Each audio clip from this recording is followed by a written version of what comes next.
Viva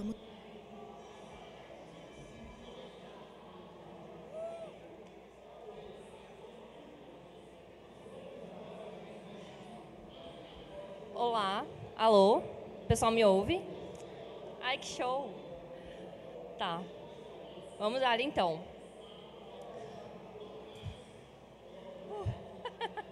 É a primeira vez que eu falo num palco, então vamos ver qual o resultado disso aí. Mas, gente, vou assumir que todo mundo aqui trabalha com tecnologia, alguma aproximação disso. E aí eu tenho uma curiosidade que é entender o quão próximos estão dos planos, das vontades de todo mundo, ter uma carreira que seja responsável ou por uma equipe, ou por uma parte muito específica de um produto, ou ganhar muito dinheiro. Acho que todo mundo quer isso, né? Mas eu acho que ninguém quer fazer isso sacrificando sanidade mental ou colocando em super más práticas a sua rotina, seu sono, sua convivência com família.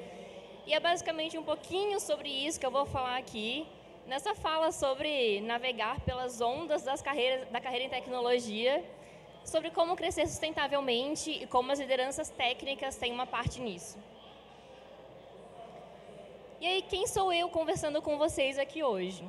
De um jeito mais formal, eu sou psicóloga pela UFSC. Vocês podem perceber que o sotaque é muito sulista, sulista do nariz seco em Goiânia, acontece mesmo.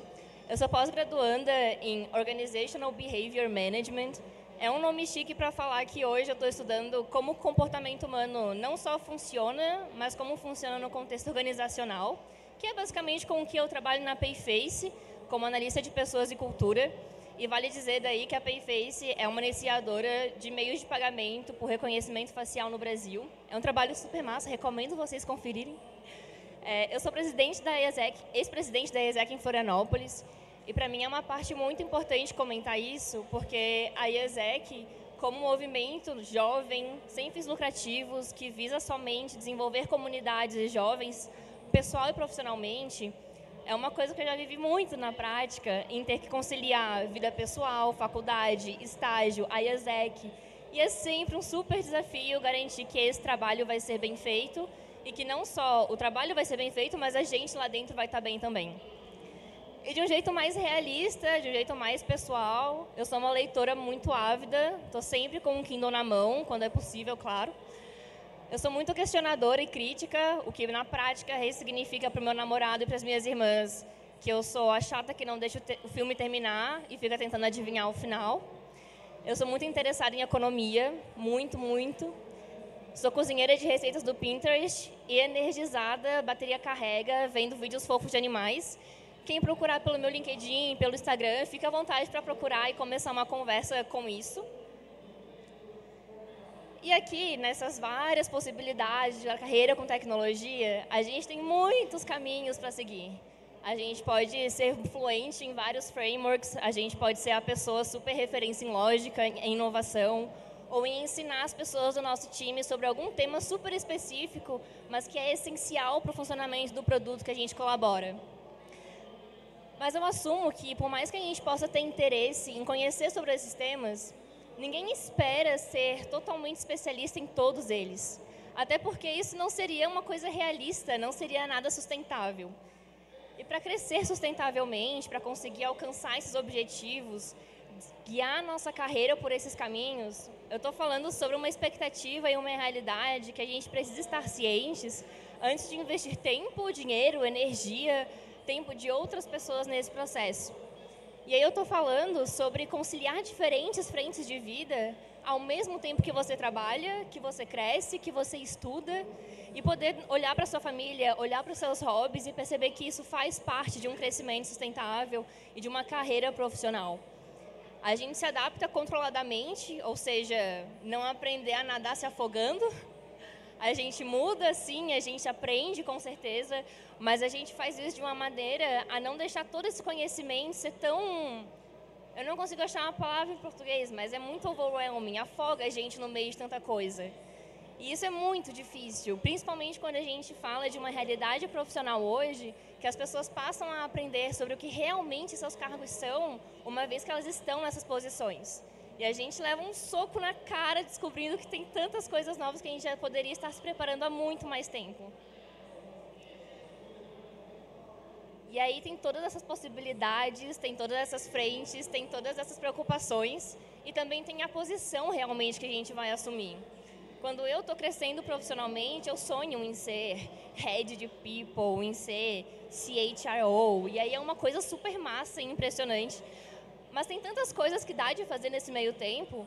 Na minha realidade, eu posso ser super especialista em recrutamento, eu posso ser super especialista em satisfação de colaboradores, eu posso falar sobre benefícios, compensação, desenvolvimento de lideranças, desenvolvimento de pessoas como um todo, enfim. E em tecnologia isso não é diferente. Mas quando eu penso em crescer e assumir esses cargos, mesmo na área de tecnologia, eu não penso em fazer isso considerando também aquela uma coisa que eu quero me especializar. Ninguém espera que eu vou ser diretora de uma área de pessoas que vai dar conta de absolutamente tudo. E aí, por que a gente geralmente espera isso nos cargos de tecnologia? Eu estou falando aqui sobre a estranheza que a gente tem quando a gente fala sobre todas aquelas coisas que a gente pode ser muito foda fazendo, mas que quando a gente vai na prática, a gente só tem o caminho de ser uma liderança técnica, um especialista técnico, que é na prática tech lead, dev sênior, enfim.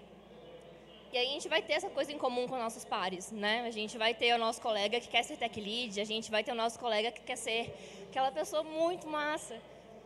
Mas dificilmente esse mesmo colega vai querer ser especialista na mesmíssima coisa que você, na mesmíssima linguagem, no mesmíssimo assunto. E é aqui que eu quero conciliar e levantar esse problema mais também.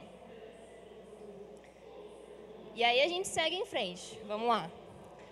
Um estudo conduzido pela Society for Human Resource Management descobriu que 40% dos funcionários citaram a falta de tempo como uma grande barreira para buscar o desenvolvimento profissional. Falta de tempo para fazer o que exatamente? Vamos lá.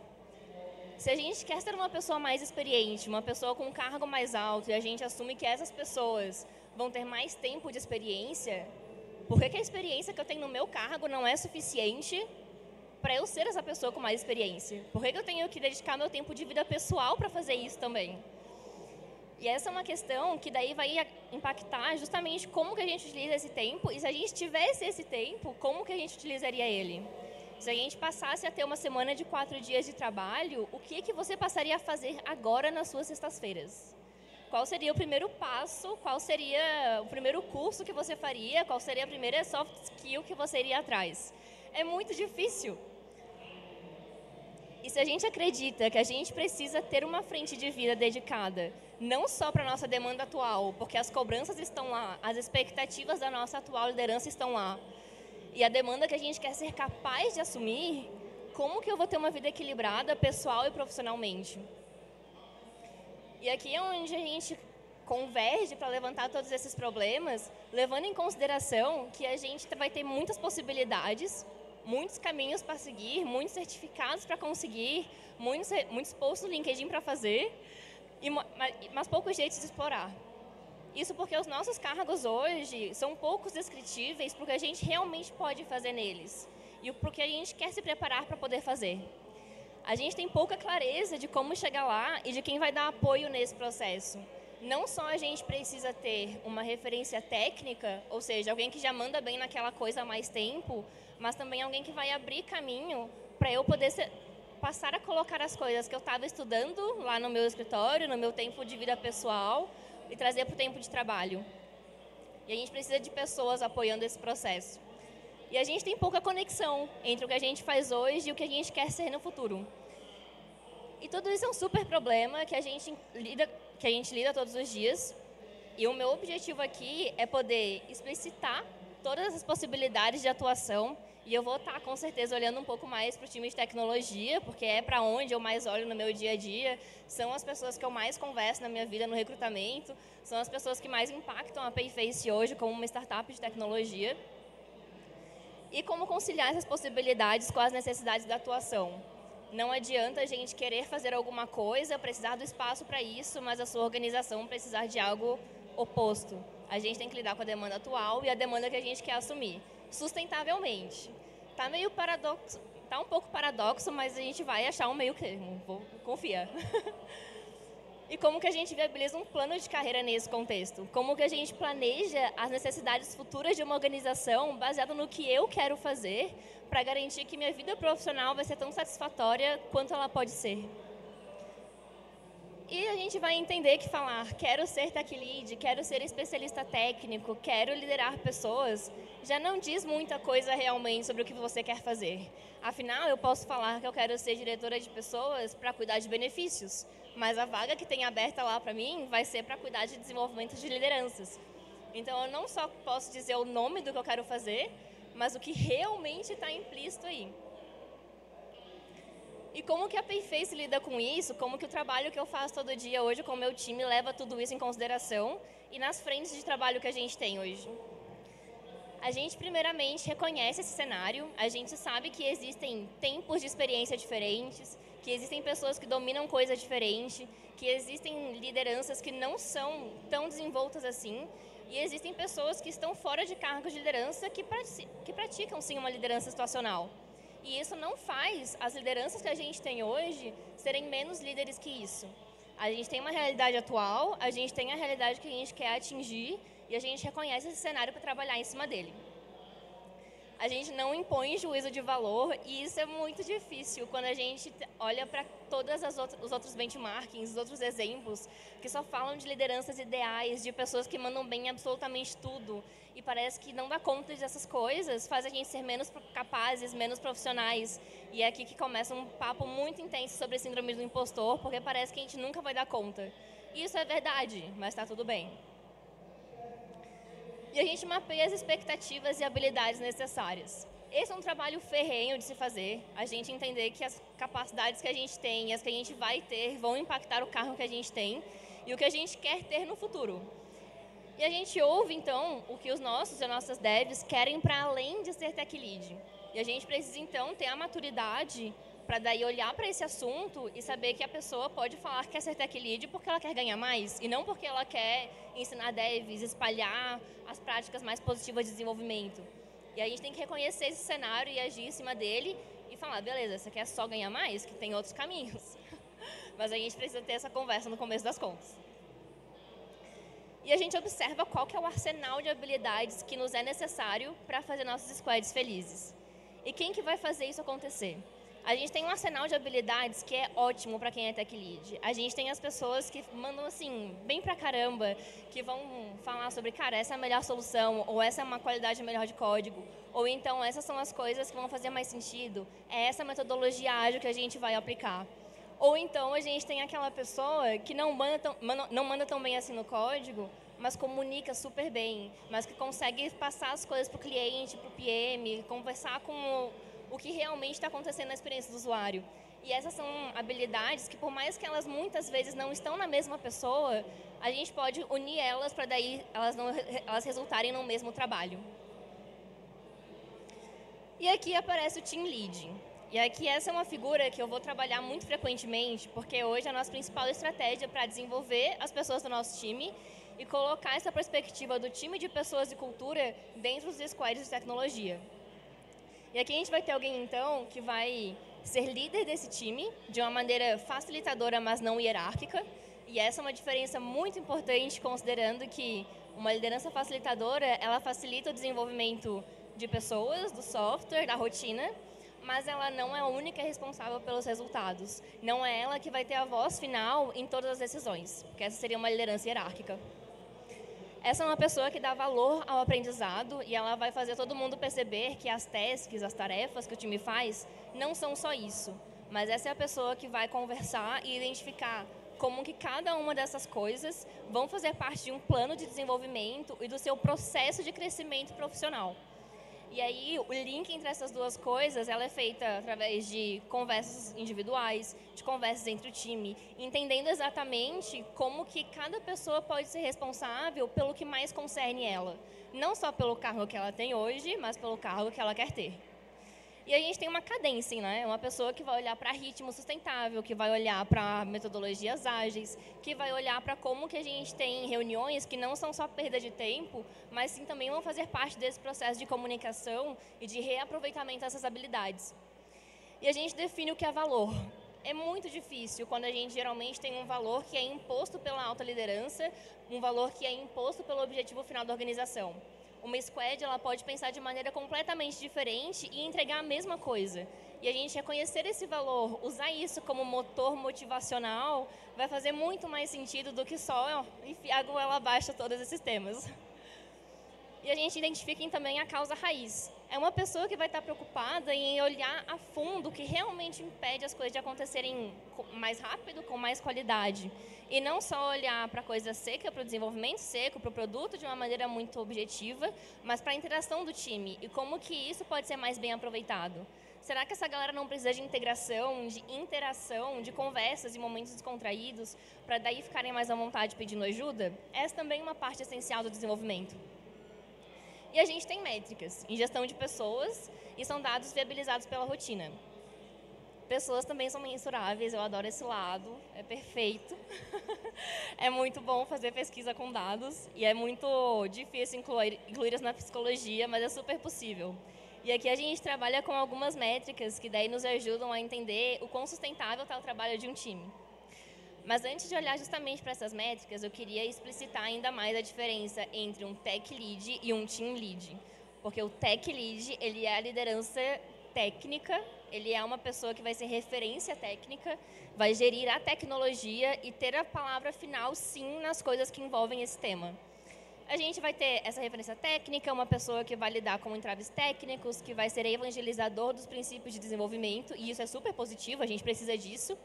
Mas a gente vai ter também um team lead, que é uma pessoa que vai olhar para a gestão de pessoas naquele squad, que vai ser responsável pelos planos de desenvolvimento, pela gestão desses planos, ou seja, quando que um objetivo pessoal que eu tenho pode ser colocado em prática no meu trabalho. E como que a gente faz gestão de onboarding? Para começar esse processo, desde a recepção de alguém novo no time. E aqui é onde a comunicação minha e com essa pessoa é bastante intensa, considerando que eu faço muito recrutamento também. E aí, esses números, eles vão dizer várias coisas sobre o nosso time e como a gente pode atuar sobre eles. O primeiro é o Lead Cycle, e quem já leu o Accelerate, Scrum, tudo isso, várias metodologias ágeis, não são palavras esquisitas, a gente mede exatamente quanto tempo uma task ficou num fluxo, numa etapa, e o que isso diz sobre a dificuldade dela, e sobre como a gente vai levar essa informação para frente no planejamento de novas sprints. A gente vai entender a Deploy Frequency, que é basicamente entregar mais e com mais qualidade. O que nos impede de fazer isso hoje e o que pode ser feito a nível de gestão de pessoas ou gestão de tecnologia para viabilizar uma melhora nesse lado. O Coding Time, que é entender o tempo que uma tarefa levou para ser desenvolvida e o que isso diz sobre a sua complexidade. E aqui a gente também consegue linkar alguns dados que as próprias ferramentas de desenvolvimento nos dão, que é entender quais são as pessoas que normalmente ficam com essas tarefas mais complexas? O que isso diz sobre o desenvolvimento dessa pessoa? E o que isso diz sobre as oportunidades que são geradas num time de tecnologia que pessoas com menos experiência poderiam estar assumindo, aumentando ainda mais a percepção dessa complexidade da tarefa, mas que viabilizam o desenvolvimento profissional na hora, na empresa, atendendo necessidades do time. E a gente tem a Rework Rate, que é entender onde está a falta de qualidade no trabalho e o que isso diz também sobre a interação dessa equipe. E a gente tem a parte mais humanas da coisa, onde a galera de RH sempre enche o saco falando sobre, mas que é onde estão os dados mais valiosos na minha perspectiva, que é a análise dos feedbacks que a gente recebe no dia a dia, nos one-on-ones, nas conversas individuais, nas revisões das últimas sprints. E tudo isso que acontece viram dados valiosos para a gente conseguir analisar entre team leads a atuação geral dessa galera, a metodologia que está sendo usada e se ela continua funcionando, e se a gente tem um trabalho da gestão que também está legal, está atendendo expectativas. E a gente vai ter uma interação entre squads para saber dizer daí se os desafios estão atendendo às expectativas da galera, seja, por exemplo, ter uma squad que é responsável por XYZ, desenvolvedores querem trabalhar com XYZ, isso realmente está acontecendo? Ou a squad mudou de caminho e tem pessoas insatisfeitas com o que estão trabalhando agora? E o que pode ir para frente, seja para a gestão de engenharia, como o head de engenharia, gerência, ou até para outras áreas. E aí aqui é onde a gente entra para poder falar sobre o que isso diz sobre a empresa, considerando que somos uma empresa de tecnologia E boa parte do que a gente faz é impactado pelo time de desenvolvimento. E a gente quer daí esses dados para poder saber, beleza, como que a área mais core, mais centro, que mais diz sobre como estamos funcionando, está acontecendo. Será que a gente não precisa replicar algumas dessas práticas em outras áreas? Será que a satisfação dos times de tecnologia não diz sobre como a gente está estrategizando ou sobre a satisfação dos nossos colaboradores? E aqui que a gente faz um canal de comunicação muito sincero, muito aberto e também muito voltado à ação. E por que sou eu falando de tudo isso e não uma pessoa team lead? Basicamente, o valor que a gente dá a todas essas coisas é poder somar esses conhecimentos e garantir que a gente vai fazer um desenvolvimento de lideranças muito mais objetivo. E que a gente consiga daí replicar um desenvolvimento profissional dentro da empresa que leve em consideração não só as pessoas que querem ser líderes, e na Payface isso é muito importante, considerando que todos os nossos tech leads hoje foram devs promovidos a essa posição, e a gente sabe que tem pessoas que querem assumir esse lugar na próxima criação de squads, mas também entender que o desenvolvimento de lideranças não para na promoção, e sim que a gente reconhece que existem líderes que precisam desenvolver habilidade XYZ e que a gente vai dar suporte para isso na perspectiva das ciências humanas, do comportamento humano, do comportamento em gestão organizacional, que é basicamente o que eu estou estudando. E a gente tem um atendimento de necessidades de gestão. Entender que uma pessoa que assume um cargo de referência técnica vai ter que gerir mais coisas. E a gente precisa garantir que esse time tem esse suporte. E a gente vai oferecer isso baseado em experiências passadas que a gente teve, ou então em times que já estão com um resultado mais legal, que podem replicar isso em outras áreas, e por aí vai. E também a comunicação assertiva de melhorias. Hoje a gente roda aí trimestralmente pesquisas de avaliação de satisfação de colaboradores, a gente entende o que está faltando, onde precisa melhorar a comunicação, onde que a gente pode atuar mais assim, na ferida, e para isso também, de novo, difícil porque a gente precisa saber que a ferida está lá e ninguém quer estar doente.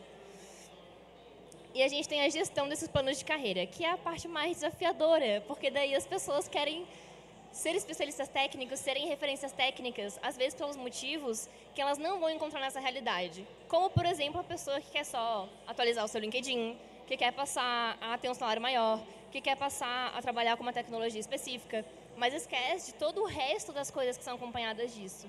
E a gente precisa equilibrar daí se é isso que a pessoa realmente quer, ou se ela está disposta a se desenvolver para isso, ou se a coisa realmente não é esse caminho, vamos achar outro em conjunto. Obrigada. E aqui a gente basicamente entra, então, em uma grande possibilidade para explorar e conciliar interesses de crescimento. E a gente tem uma visão muito mais ampla, sabendo que essa comunicação entre times nos faz abrir muito mais possibilidades de pessoas para serem responsáveis por tarefas específicas, por coisas novas que estão acontecendo o tempo inteiro numa startup, e a gente consegue daí ter um ganho mútuo nisso. Não só em entregar essa produtividade que a gente precisa, mas garantir que as pessoas estão interessadas no que elas fazem e que o tempo de trabalho delas está sendo aquele tempo a mais que elas precisam se dedicar para se desenvolverem e ganhar com isso no longo prazo. A gente também reconhece uma dificuldade natural de autogestão. É muita informação, é conciliar oportunidades que aparecem o tempo todo no seu LinkedIn, é conciliar autoconhecimento que você precisa ter para dizer o que você quer, porque aqui eu estou assumindo que as pessoas sabem o que elas querem, e isso não é uma coisa tão fácil. E a gente concilia surtos de mercado, por exemplo, ninguém mais quer trabalhar com, não sei, uma linguagem específica, porque a coisa agora é inteligência artificial. Como que a gente ainda mantém o valor no nosso trabalho, apesar dessas novidades e coisas interessantes que vão aparecendo para o nosso time? E reconhecer as habilidades que a gente precisa para tudo isso. Não vamos fazer só uma palestrinha de autogestão e de autoconhecimento para o nosso time e entender que esse problema foi resolvido. A gente vai entender que toda dificuldade que aparece no meio do caminho é uma oportunidade de aprendizado e saber que essas percepções de desempenho que são influenciadas por essa falta de domínio são um caminho para a gente melhorar as pessoas nessas habilidades e que não é só a gente que é beneficiado por isso. E é uma coisa muito transparente, muito fácil de se lidar. A gente tem um cuidado com as lideranças técnicas e a gente garante, com essa estrutura de times, que nossas lideranças técnicas, nossos tech leads, não desviam do seu caminho, mas sim aprofundam. Então, hoje, quem nunca ouviu a história do tech lead que virou tech lead e do nada, achando que ia poder desenvolver pessoas, trabalhar com mais códigos legais e que ia conseguir testes mais complexas, e do nada teve que gerenciar férias, pedidos de promoção. Que coisa frustrante.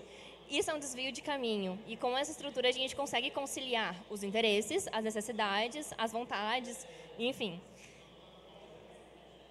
E a gente tem um complemento mútuo de conhecimentos. Todo mundo se beneficia, não só team leads e tech leads, mas também a área de pessoas.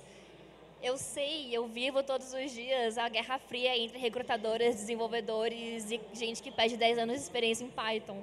E aí a gente vai atrás desse conhecimento para quebrar essas barreiras e se beneficiar de uma transparência sobre o que a gente sabe, o que a gente não sabe e como a gente pode crescer profissionalmente. Eu entrei na Payface para ser uma analista de pessoas e cultura e eu não sabia que eu ia ter que aprender a diferença entre linguagens e frameworks, a importância de um ponto e vírgula no JavaScript, mas está tudo bem. Todo mundo se beneficia disso. Todas as conversas que eu tive desde então ficaram muito mais interessantes por causa disso. E a experiência que eu consigo proporcionar para o meu time nesse processo também ficou muito mais rica. E aí, com tudo isso em mente, a gente sabe e aprende que não precisa criar um afogamento no meio de todos esses vai e vens de carreira, no meio dessas ondas todas. E a gente pode se tornar pessoas, líderes, facilitadores ou hierárquicos, que não só surfam essas ondas e vão acabar de surfar elas em algum momento, mas conseguem moldar um pouco desse futuro também. Muito obrigada pela atenção de vocês, espero ter contribuído e deixo aberto aí para perguntas. Obrigada, gente.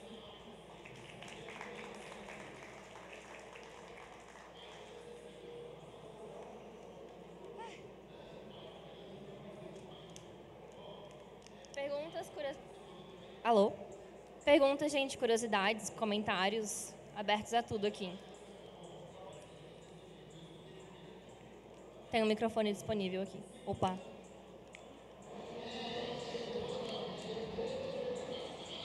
Boa tarde. Assim, gostei muito da sua apresentação. Agora, deixa eu te perguntar uma coisa aqui. Essa gestão de pessoas e tal, vocês têm dificuldade de interagir gerações? Porque o que eu observo muito é o seguinte: tem gerações anteriores que vêm com conhecimento, com experiência, mas a geração atual ela não interage muito bem com isso, não. Vira e fala assim, não, eu sei sozinha a tecnologia e nem conversa com as pessoas. Ninguém Vocês quer têm trabalhar mais, né? Não, é interagir mesmo, para ver o seguinte, aquele lá tem um conhecimento, às vezes a mais, uma experiência a mais. Por que eu não converso com ele? Por que eu não interajo com ele? Eu vejo e sinto isso muito nas gerações mais novas, isso aí. E, às vezes, não atalha o caminho. Não atalha o caminho. Às vezes, poderia chegar no seu objetivo se tivesse essa situação. Como você é psicóloga e tal, estou vendo, gostei pra caramba da sua apresentação. Você tem dificuldade, assim, com o seu time, como você está falando, nisso aí também?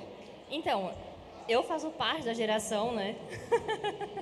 Da geração que não quer trabalhar, da geração que não conversa, da geração que ignora práticas antigas de gestão. Mas eu acho que a parte mais difícil, reconhecendo, a partir do momento que a gente reconhece que essas diferenças existem, é ter uma disposição mútua para mudar e garantir que está todo mundo indo atrás de uma experiência positiva. E eu acho que a partir do momento que a gente demonstra essa disposição do nosso lado, e aí do nosso, estou falando do lado gestão, do lado do RH que não emenda feriado, a gente consegue daí sim conseguir um espaço, uma mudança, uma contribuição. Mas o nosso time está disposto e a gente consegue compensar isso de diferentes formas. Se hoje a gente não consegue ter uma semana de 4 dias de trabalho, por exemplo, a gente consegue oferecer uma tecnologia inovadora, um produto massa, uma coisa que muda a vida das pessoas, que compensa esse propósito, dá mais motivo para as pessoas trabalharem, sabe? Eu acho que é sobre equilíbrio no final das contas, né?